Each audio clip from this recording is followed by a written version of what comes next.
Good morning all. Tourism product and promotion എന്ന നമ്മളെ ടോപ്പിക്കിൽ നമ്മളിപ്പോൾ ഡിസ്കസ് ചെയ്തുകൊണ്ടിരിക്കുന്നത് കൾച്ചറൽ ടൂറിസമാണ്. അപ്പോൾ കൾച്ചറൽ ടൂറിസത്തിന് ഇന്ത്യയിൽ വളരെയധികം പ്രാധാന്യമുള്ളൊരു സ്ഥലമാണ്. ഈ കൾച്ചറൽ ടൂറിസത്തിൻ്റെ ഒരുപാട് രീതിയിൽ ഇന്ത്യനെ എഫക്റ്റ് ചെയ്തിട്ടുണ്ട്. അതിൽ നമ്മളിന്ന് പറയാൻ പോകുന്നത് ഈ ആർക്കിടെക്ചറൽ ഇമ്പാക്റ്റുകളാണ്. ഈ ശില്പങ്ങളും അതുപോലെ മന്ദിരങ്ങളും അമ്പലങ്ങൾ നിർമ്മിച്ചത്, പിന്നെ നമ്മളെ താജ്മഹൽ, ഓരോ മന്ദിരങ്ങളൊക്കെ നിർമ്മിച്ചിട്ടില്ലേ, അതൊക്കെ എങ്ങനെയാണ് ടൂറിസത്തെ ഇമ്പാക്റ്റ് ചെയ്തിട്ടുള്ളത്, ഏതെല്ലാം രീതിയിലാണ് ഇമ്പാക്റ്റ് വന്നിട്ടുള്ളത് നോക്കുന്നത്.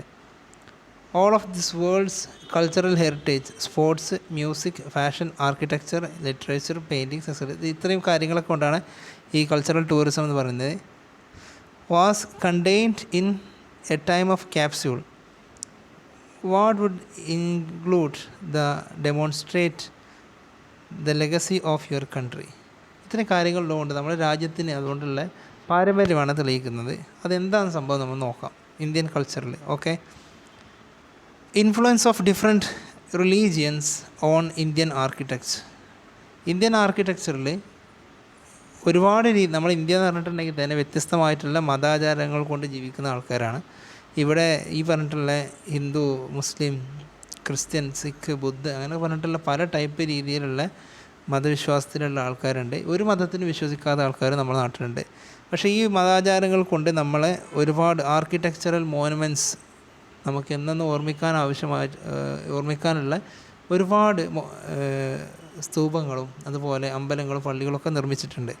ഇതൊക്കെ ഒരു രീതിയിൽ കൾച്ചറൽ ടൂറിസത്തെ നന്നായിട്ട് ബാധിച്ചിട്ടുമുണ്ട്. നല്ല രീതിയിൽ നല്ലൊരു പോസിറ്റീവ് ഇമ്പാക്റ്റാണ് ഉണ്ടാക്കിയിട്ടുള്ളത്. ഇന്ത്യനെ സംബന്ധിച്ച് പറയുകയാണെന്നുണ്ടെങ്കിൽ ഇത് മറ്റു രാജ്യങ്ങളെ സംബന്ധിച്ച് പറയുന്നതിനേക്കാൾ കൂടുതലായിട്ട് വേരിയസ് റിലീജിയൻസ്, ഒരുപാട് രീതിയിലുള്ള കാസ്റ്റുകളും കാര്യങ്ങളൊക്കെ ഇന്ത്യയിൽ കൂടുതലാണ്. അപ്പോൾ അതിന് മേജറായിട്ടുള്ള 5 റിലീജിയൻ ഇന്ത്യയിൽ പറയുന്നത് influenced by Hinduism, Muslim, Buddhism, Christianism, Sikhism. ഇങ്ങനെ 5 മതങ്ങളാണ് മെയിനായിട്ട് കോമൺ ആയിട്ട് നമ്മൾ പറയുന്നത്.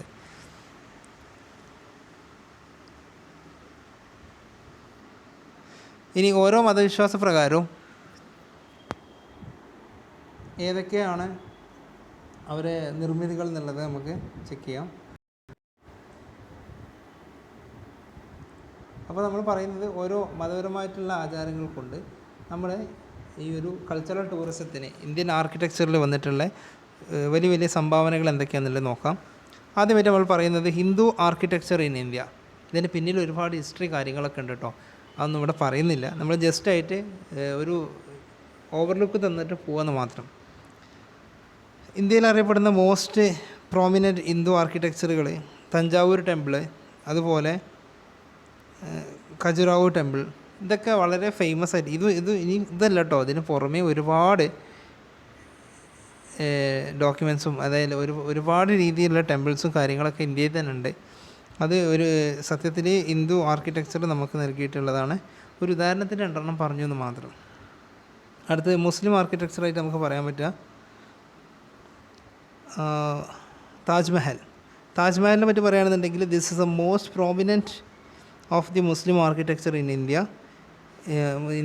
മുസ്ലിം ആർക്കിടെക്ചറിൽ ഏറ്റവും ഇമ്പോർട്ടൻ്റ് ആയിട്ടുള്ള, അല്ലെങ്കിൽ അവരെ ഏറ്റവും ഇമ്പോർട്ടൻ്റ് ആയിട്ടുള്ള ഒരു ആർക്കിടെക്ചറായിട്ട് നമുക്ക് പറയാൻ പറ്റുക താജ്മഹലാണ്. അതിൻ്റെ ഹിസ്റ്ററിയൊക്കെ എല്ലാവർക്കും അറിയാം. എന്നാലും നമ്മൾ പറയുകയാണ് 22,000 വർക്കേഴ്സാണ് അത് സ്റ്റാർട്ട് ചെയ്തിട്ടുള്ളത്. അത് നിർമ്മിച്ചിട്ടുള്ളത് 22 വർഷം കൊണ്ട്. ഷാജഹാൻ്റെ കാലത്താണ് അത് നിർമ്മിച്ചിട്ടുള്ളത്. പിന്നെ Taj Mahal is A simple of love എന്നാണ് അറിയപ്പെടുന്നത്. അതുപോലെ ഇത് ബിൽഡ് ചെയ്തിട്ടുള്ളത് ഷാജഹാൻ്റെ പത്നിയായിട്ടുള്ള മുംതാസിൻ്റെ ഓർമ്മക്കായിട്ടാണ്. എല്ലാവർക്കും കോമൺ ആയിട്ട് അറിയുന്ന കാര്യങ്ങൾ തന്നെയാണ്, എന്നാലും ജസ്റ്റ് ഒന്ന് പറയാന്നുള്ളത്. അടുത്ത നമ്മൾ പറയുന്നത് Muslims constitute 28.3% of 1.23 billion people from the second largest community in India. ഇന്ത്യയിൽ ഏറ്റവും കൂടുതൽ സെക്കൻഡ് ലാർജസ്റ്റ് കമ്മ്യൂണിറ്റിയാണ് മുസ്ലിംസ് എന്ന് പറഞ്ഞിട്ടുണ്ടെങ്കിൽ അതിൽ തന്നെ ഒരുപാട് 28.3% ആൾക്കാർ മുസ്ലിംസ് ആണെന്നാണ് പറയുന്നത്. Apart from Taj Mahal, the other prominent Muslims buildings are Humayun temple, അതുപോലെ റെഡ് ഫോർട്ട്. ഇതൊക്കെ പുറമെ ഒരുപാട് പള്ളികളും അതുപോലെ ഒരുപാട് ക്രിയേഷൻസൊക്കെ ഉണ്ട്. നെക്സ്റ്റ് നമ്മൾ പറയാൻ പോകുന്നത് Buddhist architecture in India. Buddhism doesn't have some number of followers in India as does Hinduism. ഹിന്ദുവിനെ കമ്പയർ ചെയ്യുകയാണെന്നുണ്ടെങ്കിൽ ബുദ്ധിസത്തിന് അത്രത്തോളമൊന്നും ഫോളോവേഴ്സ് ഇന്ത്യയിലില്ല, കുറവാണ്. ഇത് നമുക്കെല്ലാവർക്കും അറിയുന്ന പോലെ ഇത് ലോർഡ് ബുദ്ധൻ്റെ ക്രിയേഷനാണ് ബുദ്ധിസം എന്ന് പറഞ്ഞിട്ടുണ്ടെങ്കിൽ. അവരെ കുറച്ച് ടെമ്പിൾസ് ഉണ്ട്, അതായത്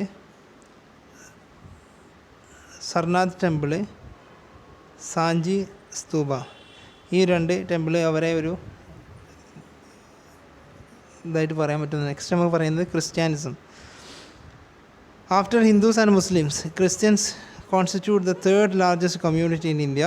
ഹിന്ദു മുസ്ലിം കഴിഞ്ഞിട്ടുണ്ടെങ്കിൽ 3ാമത്തെ ലാർജസ്റ്റ് ആയിട്ടുള്ള കോൺട്രിബ്യൂഷൻ ഉള്ളത് ഈ ക്രിസ്ത്യാനിറ്റിക്കാണ്. ബ്രിട്ടീഷ് ഏകദേശം 200ഓളം വർഷക്കാലം നമ്മളെ നാട്ടിൽ ഭരിച്ചിട്ടുണ്ട്. ആ സമയത്ത് ഒരുപാട് ക്രിസ്ത്യൻ ചർച്ചുകളും അതുപോലത്തെ ഒരുപാട് മോണമെൻറ്റ്സ്, വിക്ടോറിയ മെമ്മോറിയൽ അതൊക്കെ ഉണ്ടാക്കിയിട്ടുണ്ട്. ശ്രദ്ധിക്കൂ കേട്ടോ. അടുത്ത നമ്മൾ പറയുന്നത് സിഖ്. അടുത്ത മതപരമായിട്ടാണ് സിഖ് ആർക്കിടെക്ചർ എന്ന് പറഞ്ഞിട്ടുണ്ടെങ്കിൽ, സിഖ് പഞ്ചാബിലുള്ള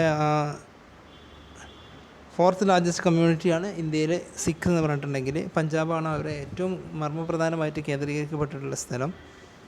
ഈ മെനി സിഖ് ആർക്കിടെക്ചർ നമ്മുടെ നാട്ടിലുണ്ട്. അതുപോലെ പിന്നെ അതിൽ പറയാനുള്ളത് എന്താണെന്നുണ്ടെങ്കിൽ ഗോൾഡൻ ടെമ്പിൾ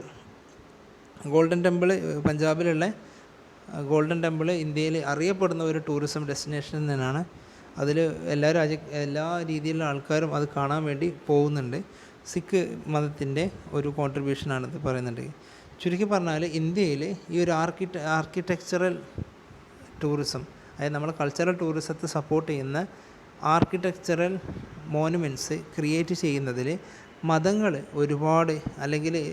ഒരുപാട് പങ്കുവഹിച്ചിട്ടുണ്ട്. പല രീതിയിലുള്ള മതങ്ങൾ അവരുടേതായിട്ടുള്ള കോൺട്രിബ്യൂഷൻസ് നടത്തിയിട്ടുണ്ട്.